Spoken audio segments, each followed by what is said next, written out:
Estamos de volta com Top Saúde aqui na TV Centro-Sul, da Fundação Dom Alfredo Schaffler. Que nos faz companhia hoje é a doutora Carla Oliveira, psicóloga. A gente vai falar sobre uma temática bem interessante, pegando aí o gancho do Setembro Amarelo, que é o bullying. Bom dia, doutora Carla. Seja bem-vinda mais uma vez. Bom dia. Obrigada pelo convite. E que bom estar aqui de novo, né? É uma alegria tê-la conosco. E necessários, em especial agora em setembro, né, que se trata aí o Setembro Amarelo, sobre a valorização da vida. E tá ok o microfone? Agora deu certo.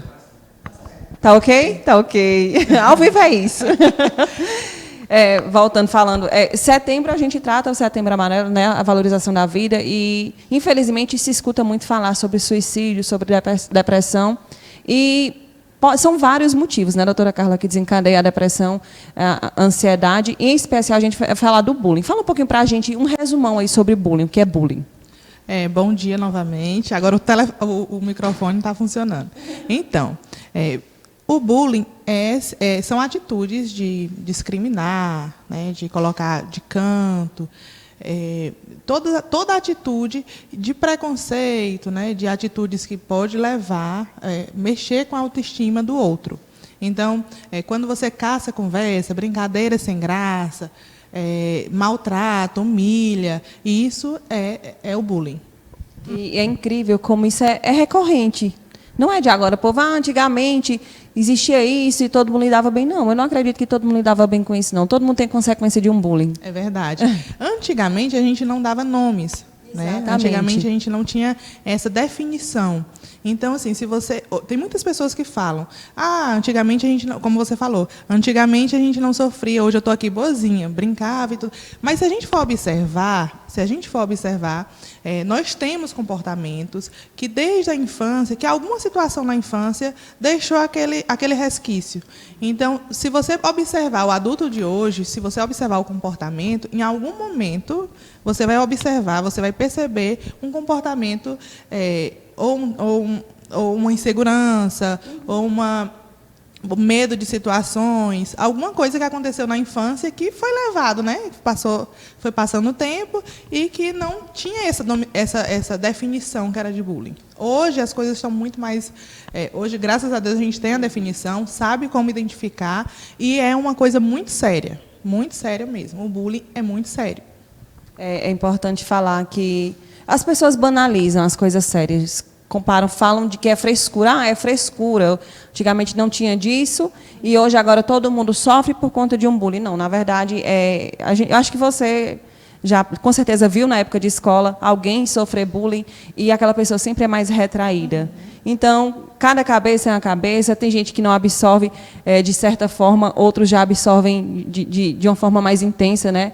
E isso gera dores, e as dores da alma, as dores que são causadas por esse sofrimento, têm consequências graves. Quais seriam essas consequências, doutora Carla? Uma das consequências é a insegurança. No momento que você sofre o bullying, no momento que a gente é tido como chacota, né, a chacota da turma, isso vai criando uma insegurança muito grande. Isso vai criando essa insegurança, situações, coisas que você não percebia em você acaba criando, porque você vai alimentando esse tipo de brincadeira, esse tipo de humilhação, que muitas vezes, para a pessoa que está fazendo um bullying, é besteira, porque quer ter um alvo. Né? E aí você vai alimentando esse tipo de insegurança, vai alimentando esse tipo de verdade, porque, na verdade, é uma verdade do outro, é brincadeira do outro, e você vai criando isso como verdade. E vai te causando uma insegurança, medo, rejeição ao próprio corpo, a interação social, a pessoa já não quer mais interagir, em casa fica insegura, em tudo que vai fazer tem uma insegurança. Então, é uma consequência muito grave, porque cada pessoa realmente reage de uma forma. O que, para mim, é relevante, para você pode não ser. Então, tem muitas pessoas, principalmente isso na infância, na adolescência, né, que a gente vê situações, brincadeiras que desencadeiam uma ansiedade muito grave. As pessoas, a autoconfiança é perdida nesse processo de brincadeiras exageradas, e a pessoa não consegue ter uma vida tranquila. E aí pode desencadear, sim, uma depressão, pode desencadear uma ansiedade generalizada, enfim, vários outros transtornos, né? Com certeza. Tem uma série que eu amo, This Is Us, não sei se você conhece. Ela fala de uma família e nessa família tem uma menina, que ela é gordinha. O pai dela sempre fala que ela é linda, maravilhosa, perfeita, trata ela com todo amor, com todo carinho do mundo. Então, em casa, ela era muito amada. Mas, quando ela saía, era motivo de chacota, zombaria, as pessoas não queriam brincar com ela porque ela era gorda. E a forma que ela reagia diante daquela situação era comendo mais. Então, ela se tornou uma adulta extremamente obesa e com vários problemas de saúde, e é desencadeado disso. Isso também pode acontecer, né, doutora Carla, de desencadear outros problemas, como você falou, ansiedade, depressão. Agora, puxando lá para o gancho da ansiedade, como seria isso? O bullying, qual a ligação do bullying com a ansiedade? Como eu já retratei aqui, a ansiedade ela pode ser, você não consegue realizar nenhuma das suas atividades, por exemplo.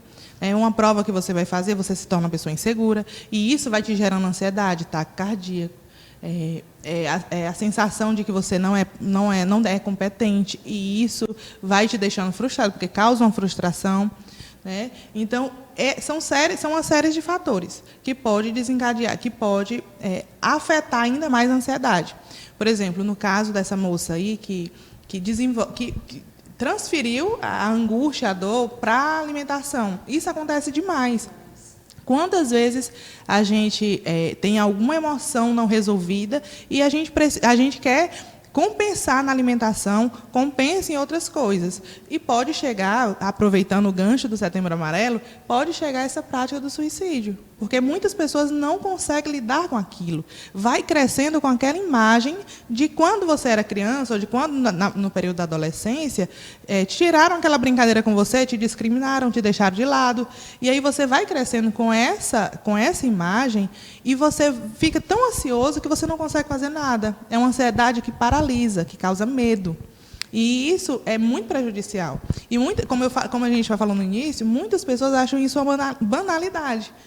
Porque tudo é muito, muito, muito superficial. As pessoas não se doam, né, na questão do sentimento e da dor do outro. Exatamente. Não se coloca no lugar do outro, né? E lembrando que essa imagem que é criada é uma imagem distorcida, porque alguém com também problemas, acredito que uma pessoa que pratica bullying, ela deve ter alguns problemas mal resolvidos, não sei se em casa, com a família, e gera dor no outro. E é um ciclo, né, Carla? Isso. Uma vez eu fiz uma pesquisa no período da faculdade, onde nós fomos em uma escola, e lá tinha um caso específico de bullying. A pessoa que praticava o bullying sofria maus tratos em casa. A mãe não ligava, ele convivia com o padrasto, onde o padrasto perdia muita paciência com ele, humilhava, né, dizia que ele não era capaz, que ele não ia ser nada na vida. E a forma que ele tinha de liberar, talvez, ou a forma que ele tinha de expressar essa dor era fazendo a mesma coisa com o colega. Então, eu fiz uma pesquisa nesse período e foi bastante interessante. E é um dos motivos, realmente, quando tem essa prática do bullying, geralmente a pessoa quer chamar atenção, a pessoa que pratica quer chamar atenção, realmente sofre alguma situação dessa, tem uma insegurança também e não quer mostrar essa insegurança, e por conta disso quer mostrar superioridade, né? E faz esse tipo de brincadeira muito sem graça com o outro. Pessoas feridas, elas ferem, né? Na verdade, é perigoso, né, doutora Carla, o bullying? Muito, muito perigoso. Teve casos de pessoas que já cometeram suicídio, praticar a prática e consumaram, né, por conta disso, da falta da aceitação. Porque foi crescendo com essa ideia de que não era bom o suficiente. Que não era bom o suficiente. Um outro dia, eu atendi no consultório uma moça, uma adolescente não, jovem, que ela tinha um cabelo crespo, e para ela era um sofrimento aquilo dali. Porque quando era no período de infância, muitas pessoas, a turminha dizia para ela que o cabelo dela era feio, o cabelo dela era de bombril. Esse tipo de comentário que, para umas pessoas, é muito tranquilo, mas para outras não. Então, até hoje, ela carrega essa dor. Então, ela queria fazer... o sonho dela era ser médica, fazer faculdade de medicina e sempre achando que não era boa o suficiente. Tinha um relacionamento, o relacionamento dela estava por um fio, porque o tempo todo ela estava desconfiada do namorado, porque na cabeça dela, ele iria encontrar uma pessoa mais bonita que ela, do cabelo bom, né? Então, é muito grave. Quando a gente vai tocar na emoção do outro, nós precisamos ter muito cuidado com isso. E nós não sabemos o mal que a gente pode fazer para outra pessoa, porque a gente não sabe da dor, do sofrimento, da forma de lidar com certas situações, enfim. As palavras são destruidoras, elas podem também ajudar muito, mas, de certa forma, também é uma faca de dois gumes. Isso. Ela pode também destruir. E, falando em destruição, a gente comentava aqui no intervalo sobre as redes sociais, como tem sido tão perigoso, né, doutora Carla? Os comentários maldosos, a necessidade de diminuir o outro, de ferir, de dizer você é ridículo, você fala do cabelo, da aparência corporal. E se você não tiver, acho que até quem tem uma cabeça bem sã, uma mente bem sã, ainda fica abalado, porque eu só de ver eu fico doente. Exatamente, exatamente. E eu estava falando para você sobre uma matéria, passando os stories no Instagram, que hoje as redes sociais, por um lado, ela é uma forma de interação, é uma forma de você mostrar o seu trabalho, de você conduzir algumas coisas de forma positiva, como também muito destrutiva. E olhando o Instagram, né, eu vi um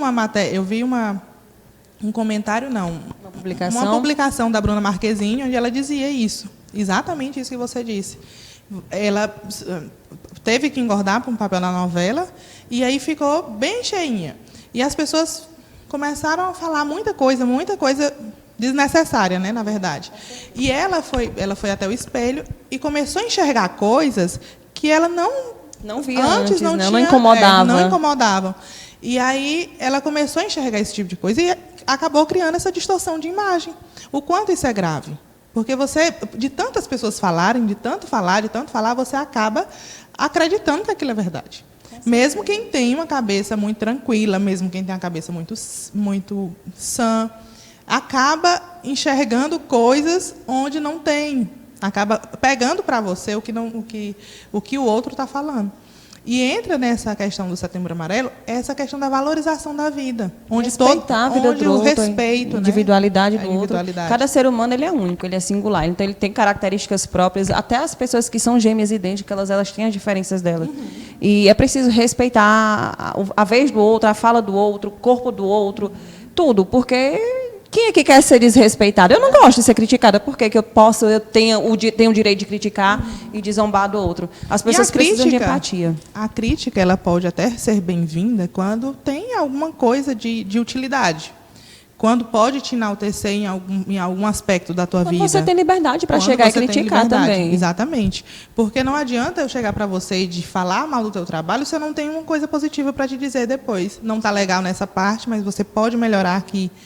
Então, existe muito desrespeito nisso. E o bullying vai muito além disso. Não é só um comentário, mas aquele comentário frequente, aquela coisa incisiva, né? O tempo todo falando a mesma coisa. E é onde pode desencadear várias outras crises emocionais, crises existenciais. É incrível isso.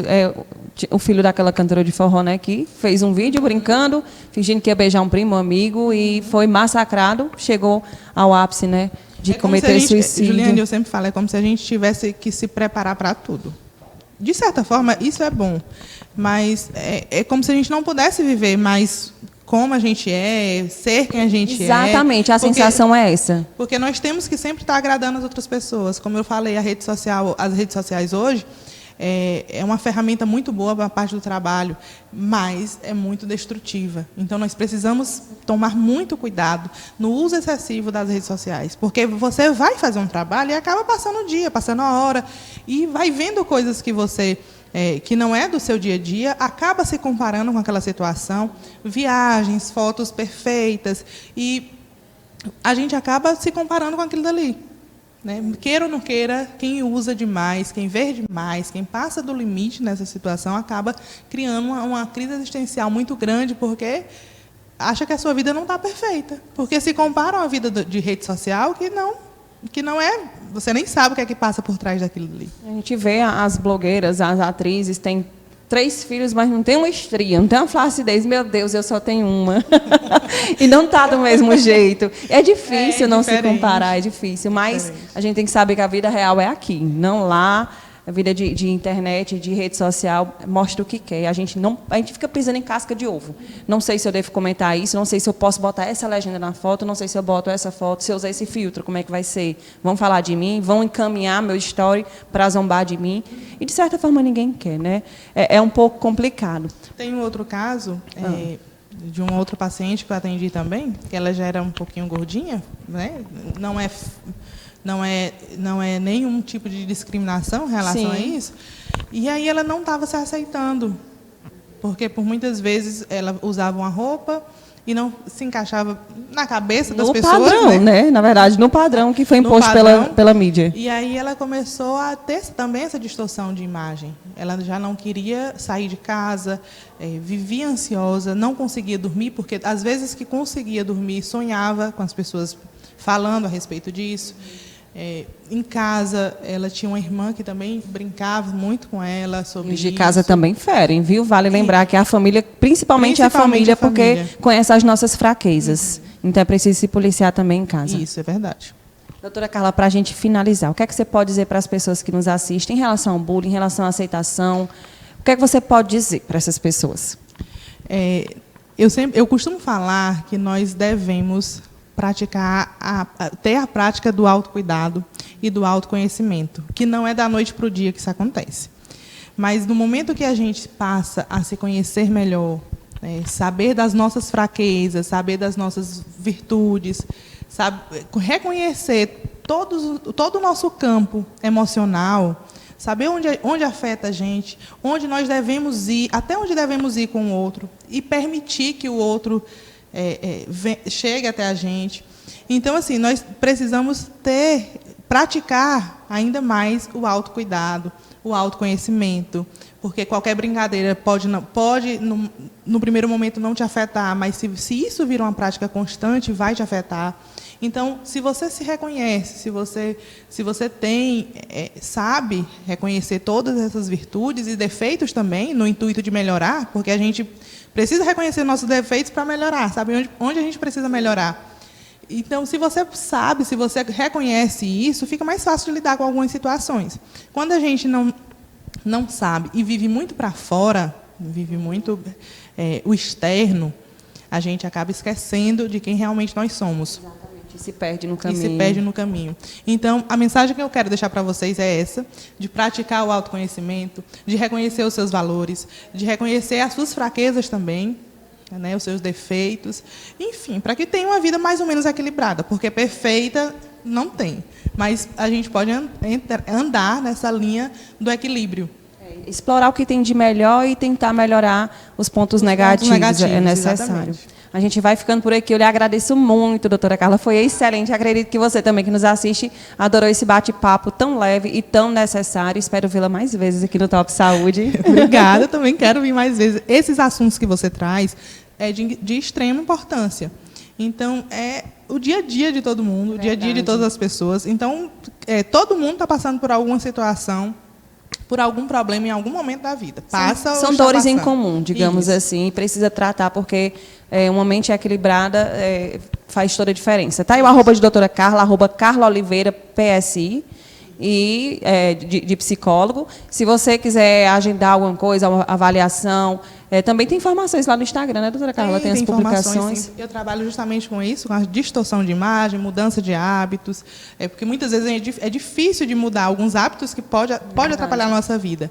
Então, eu trabalho diretamente ligado com pessoas assim, que têm essa necessidade de mudar a vida, a forma de como se enxerga. De ver o mundo também. De ver o mundo.